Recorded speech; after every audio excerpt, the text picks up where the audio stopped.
interesse surgiu depois da segunda reunião com o professor Pedro. Eu já tinha um tema pré-definido, só que depois das férias eu decidi mudar porque o tema era muito pessoal. E depois dessa segunda reunião, a gente decidiu que o tema seria a retificação do nome para pessoas estrangeiras no Brasil. Bom, eu como um homem gay e indígena, estar na faculdade já é algo muito representativo, não só para a comunidade indígena, mas para a comunidade LGBT.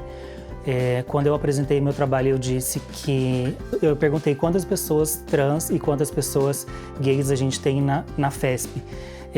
Naquele momento era só eu. Então, sim, é uma representatividade muito grande, e isso inclui as pessoas trans.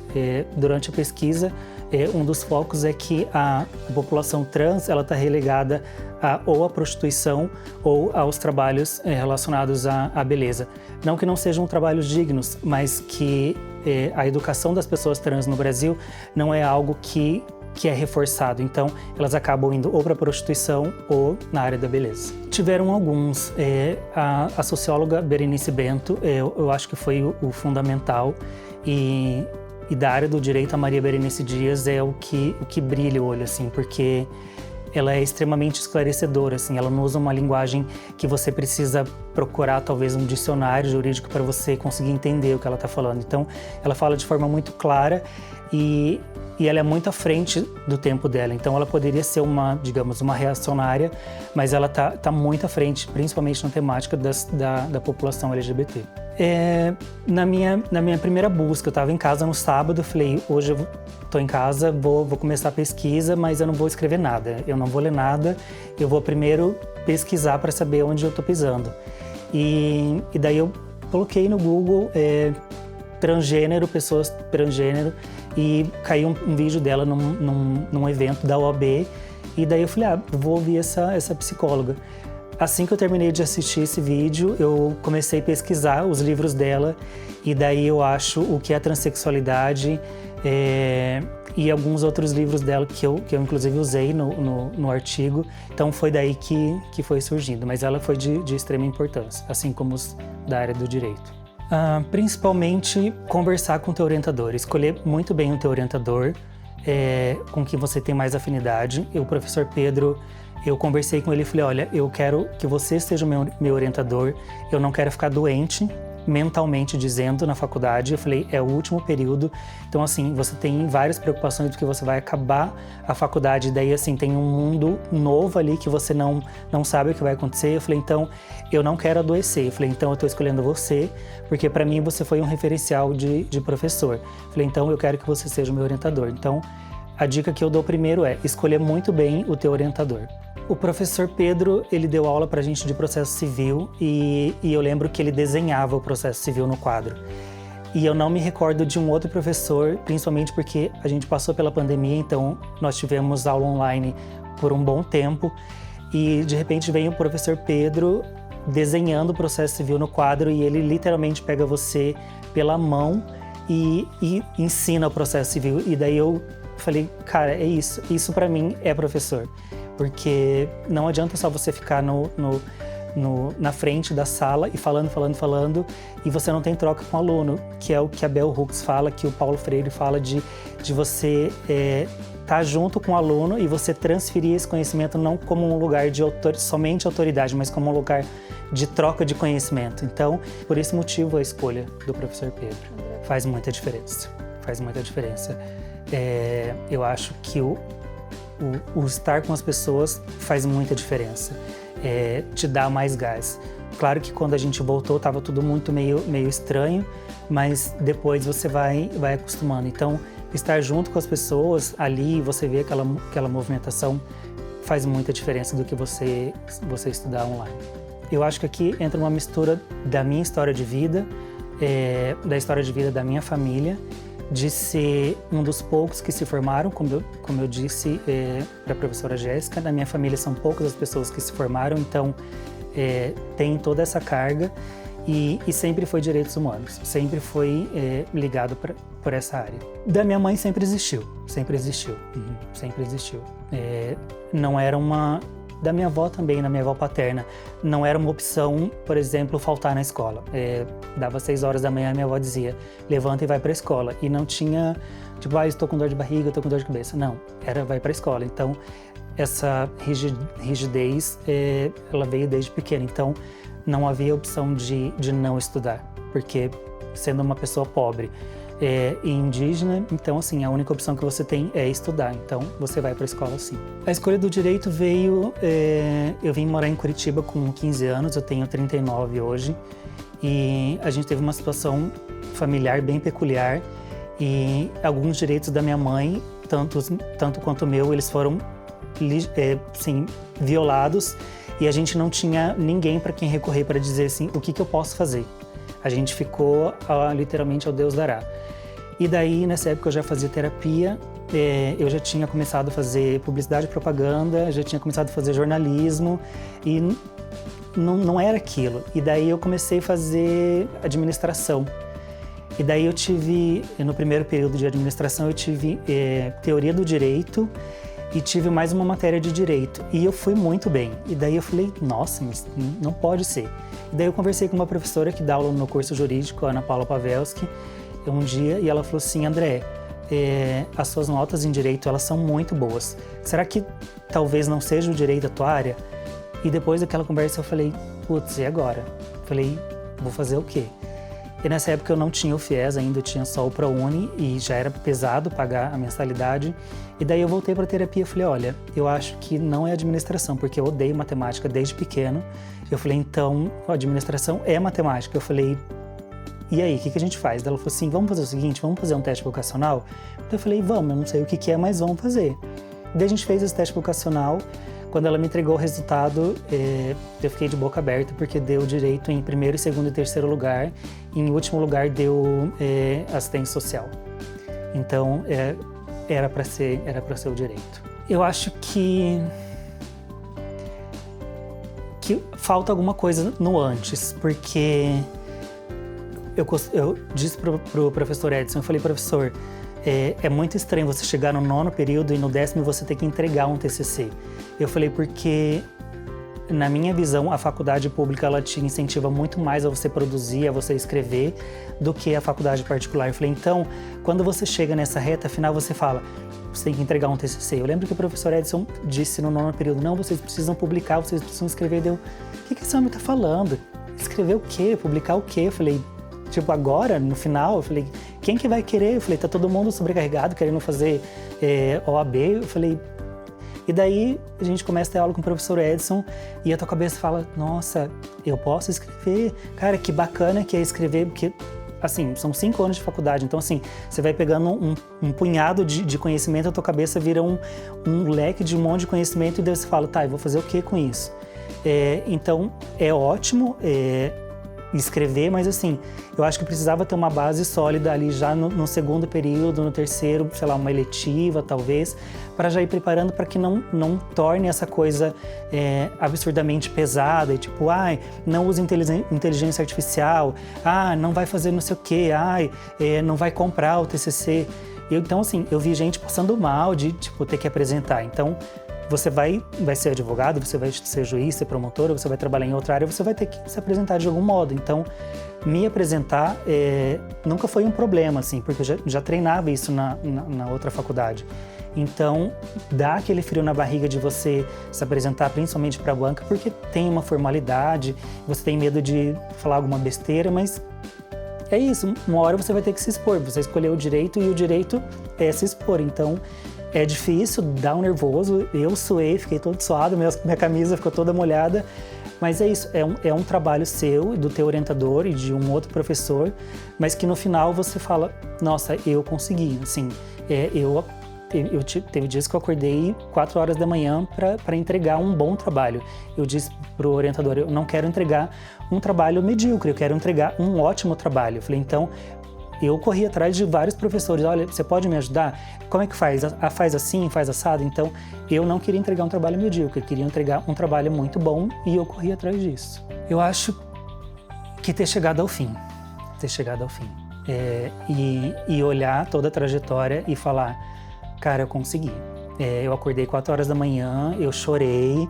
Você chora escrevendo TCC. Se alguém falar, não, foi muito fácil. Não, não é fácil. Não é fácil. Você duvida que você vai conseguir. Você acha que tudo que você escreveu ali tá uma porcaria, que você quer apagar e deletar tudo. Tem dias que você não vai conseguir escrever, você vai ficar olhando pra tela e aquele negócio vai ficar piscando, piscando, piscando. E daí você fala, ou eu paro, ou eu vou procurar atrás. Então, fui atrás de outros professores para desenvolver um bom trabalho. Não é fácil, mas é isso, é dedicação e empenho em fazer um bom trabalho. Um pouco. Eu acho que quando eu comecei o estágio na MP, a minha supervisora, ela é também do Direitos Humanos, ela participa de vários movimentos feministas, movimentos antirracistas. Então, eu fui abrindo a minha mente mais para isso e olhar para essa população, porque afinal eu faço parte dessa comunidade. Então, tenho colegas transgênero, então sim, tenho sim. A passos lentos. A gente vê agora a deputada Erika Hilton teve os documentos dela no sexo masculino, um visto para os Estados Unidos. Então, ela está evoluindo a passos bem lentos, quase parando. Bom, eu não pretendo advogar agora. O meu plano sempre foi fazer residência no MP. É muito curioso que o meu primeiro estágio foi no MP, apesar de eu já ter feito provas para o TJ, mas sempre MP. Então, eu fiz o estágio de graduação no MP. E o mais curioso dessa história com a MP é que essa história ela começa no caso da Isabella Nardoni, do promotor Sembranelli. Então, assim, ele saiu muito na mídia e eu acompanhei muito o caso na época, eu era muito jovem, mas eu fiquei com essa imagem do promotor na minha cabeça, porque era um caso muito midiático.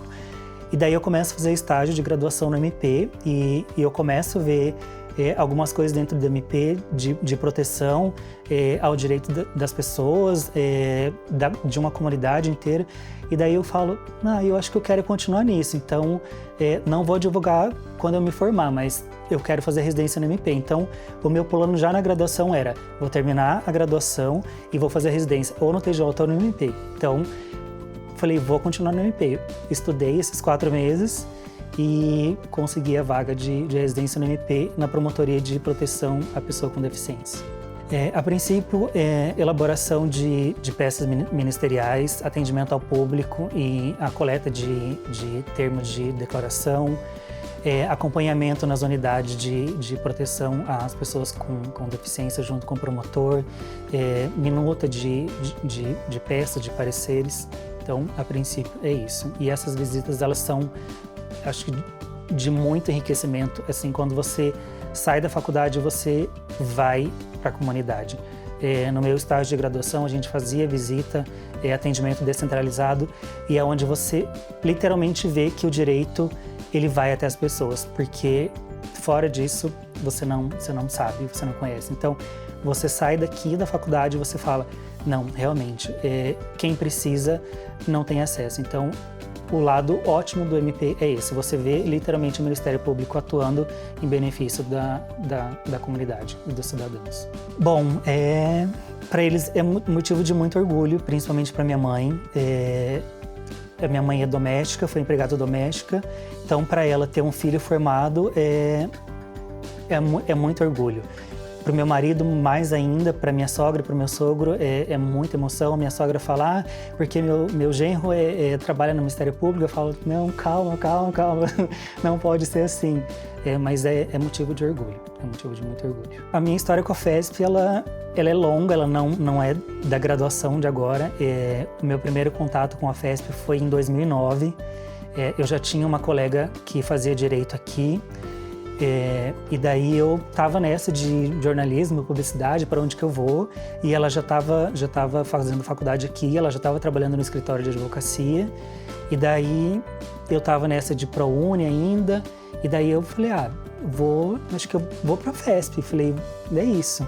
E daí eu comecei em 2009 a fazer direito aqui, ela tá estudando aqui também, então era meio que um acompanhava o outro e é isso. Só que daí eu tive vários problemas financeiros, não conseguia pagar e eu acabei trancando e fui trabalhar em shopping. E trabalhei em shopping 7 anos e E eu sempre tentava voltar para a faculdade. Só que, por algum motivo, eu queria estudar na PUC, porque é PUC, e tentava. E em 2018, eu fiz inscrição para o FIES e eu falei, tá, alguma coisa eu tenho que fazer de diferente. Eu falei, porque eu tô tentando a mesma coisa há muito tempo e talvez seja a hora de eu fazer uma mudança. Daí, quando eu fui fazer a minha inscrição, tinha a FESP. Daí eu falei assim, eu acho que é isso, eu vou colocar a FESP e seja o que Deus quiser. E falei, é isso, seja o que Deus quiser.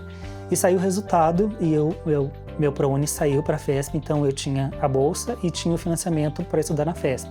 Então eu vim fazer minha matrícula em 2019 e daí trouxe meus documentos e a moça falou assim, você tem algumas matérias para bater. Daí eu falei, que bacana. Eu falei, tá bom, e ótimo. Daí ela parou e olhou para mim e falou assim, nossa, você começou direito em 2009 e a gente está em 2019. E daí eu falei, não pode ser só coincidência. Falei, não pode ser só coincidência. E daí em 2019 eu retorno para a FESP e começo essa jornada novamente. Então a minha história com a FESP ela é de longa data. Consegui terminar o curso, a gente enfrentou a pandemia, enfrentou todos os desafios que foi durante a pandemia, mas sempre me senti seguro e nos momentos que eu não me senti seguro, eu corri atrás de quem poderia me dar alguma solução. Porque para mim é isso, a faculdade ela tem que ser mais um ambiente acolhedor do que um ambiente insalubre, digamos assim. Eu acho que a vantagem principal é a localização. Você pode pegar ônibus algumas quadras ali, perto do passeio público, ou mais para baixo.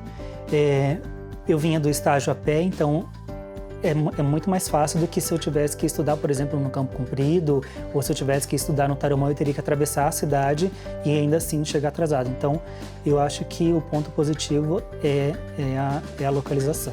Todos os professores que eu tive contato, para mim, eles fizeram muita diferença, assim, tanto os que saíram como os novos que entraram, assim. Então, eu acho que a professora Jéssica, eu não vou cansar nunca de dizer que, para mim, ela é o maior exemplo de professora, de ser humano, assim. Ela é ótima.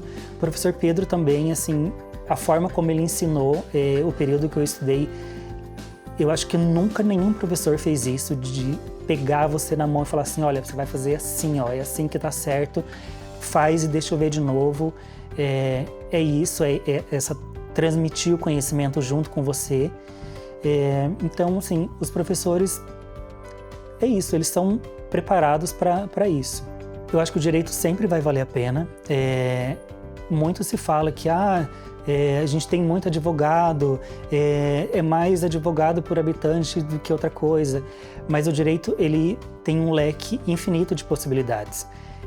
Como ele também está evoluindo com inteligência artificial, que é uma área que está aí bombando, a área de TI, então eu acho que tem muitas possibilidades. E o que você tem que pensar sempre que no direito, como em outras áreas, você vai ter que estudar sempre. Você nunca vai parar de estudar. Eu não parei de estudar, terminei a faculdade em dezembro e eu estou estudando desde dezembro. Então, você não vai parar de estudar nunca. Então, se você quiser ser um profissional de destaque, você vai ter que estudar e vai ter que estudar muito. Então, é isso. Você gosta de estudar? Tanto no direito como em outra área, você vai ter que estudar bastante. A minha história com a FESP é essa. Eu me sinto realizado, de fato, de ter conseguido e de ter sido aqui. Porque eu acho que se fosse em outro lugar talvez não teria sido tão especial quanto foi. Então, a minha colação foi muito emocionante, a apresentação do TCC foi muito emocionante e é um momento que você espera, porque você começa o primeiro período, porque o TCC, então assim, você já vem 5 anos nessa expectativa. Então, eu estou muito satisfeito, muito satisfeito.